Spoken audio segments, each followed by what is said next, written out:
চেন্নাই বরবাদ হয়ে গেছে একমাত্র মুস্তাফিজকে দলে না নিয়ে। ধারাভাষ্যকারের প্রশ্ন, মুস্তাফিজকে দলে না নেওয়া কি সঠিক সিদ্ধান্ত হয়েছে? পাতিরানা এখন আর চলে না। ধোনি বললেন, চেন্নাই সুপার কিংস মূলত ডেথ ওভারে মুস্তাফিজের বোলিংকে অনেক বেশি মিস করেছে। ডেথ ওভারে বোলারদের বাজে বোলিং করার কারণে বেশিরভাগ ম্যাচ চেন্নাইয়ের হাত থেকে বের হয়ে গেছে।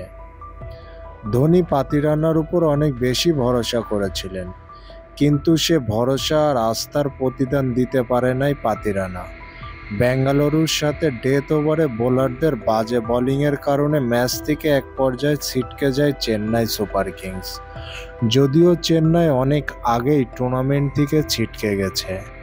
খেলাধুলার সকল নিউজ সবার আগে পেতে RR স্পোর্টস অফিসিয়াল চ্যানেলের সাথে থাকুন সবসময় সর্বক্ষণ।